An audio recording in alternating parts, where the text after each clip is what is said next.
లో భూ సర్వే చేయడానికి అధికారులు సమాయత్తమయ్యారు. బౌదూరుపల్లికి చెందిన పిట్ల వీరయ్యకు 14 ఎకరాల భూమి ఉండగా 2 ఎకరాలు మాత్రమే అమ్మానంటూ వీరయ్య రెండో భార్య కొడుకు పిట్ల యాదయ్య సర్వేకి వచ్చారు.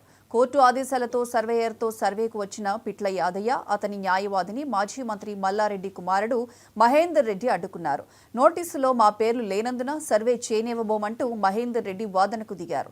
దాంతో రంగప్రవేశం చేసిన పోలీసులు, రెవెన్యూ సిబ్బంది సర్ది చెప్పడంతో మహేందర్ రెడ్డి వెనక్కు తగ్గారు. ఇద్దరి తరపున ఒక్కో న్యాయవాది, సర్వేయర్ పాల్గొనగా పోలీసుల సమక్షంలో సర్వే నిర్వహించడానికి మహేందర్ రెడ్డి ఎట్టకేలకు ఒప్పుకున్నారు. దాంతో మల్లారెడ్డి విద్యాసంస్థలో సర్వే మొదలైంది.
సర్వే చేయడం జరిగింది ఈరోజు.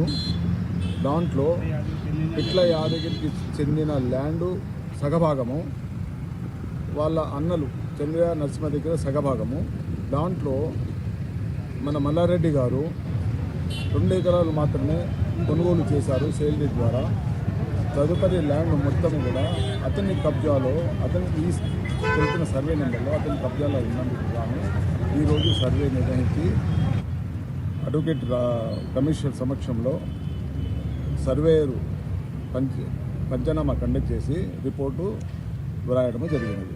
ఫిజికల్ పొజిషన్ తక్కువ ఉన్నది. రికార్డు ప్రకారము యాక్చువల్గా 14 ఎకరాలది, కానీ 10 ఎకరాలే చూపెడుతున్నది. రిమైనింగ్ దాని గురించి కోర్టు డిసైడ్ చేస్తారు. ఇప్పుడు ఇది కేసు ఈ కేసు నాకు 2011 డిసెంబర్లో తెచ్చిచ్చారు వీలునామా కాపీ. నేను 2012లో సూట్ వేసాను. OS 55/12 ప్రకారము డిస్ట్రిక్ట్ జడ్జి దీన్ని ప్రిలిమినరీ డిగ్రీ పాస్ చేశారు. ఇప్పుడు ఇలా ఫస్ట్ భార్యకు సంబంధించిన వాళ్ళు ఎవరైనా ఇన్వాల్వ్ అవుతారు? చంద్ర నరసింహ వాళ్ళు కోర్టుకు అప్రోచ్ అయ్యారు, చెప్పారు వాళ్ళు. మా తర్వాత గ్రామ సర్పంచ్ కూడా రికార్డు స్టేట్మెంట్ ఇచ్చింది కోర్టు. ఆమెకి పిట్ల వీరయ్య ల్యాండ్ ఇంత, పెద్ద భార్యకి ఇంత సమాభాగము, వీరయ్య రెండో భార్య కొడుకు కూడా సగభాగము అని చెప్పేసి దాంట్లో రాసిన ప్రకారంగా కోర్టు ప్రిలిమినరీ డిగ్రీ పాస్ చేసేది. ఇప్పుడు వాళ్ళ నుంచి సపోర్ట్ ఉందా?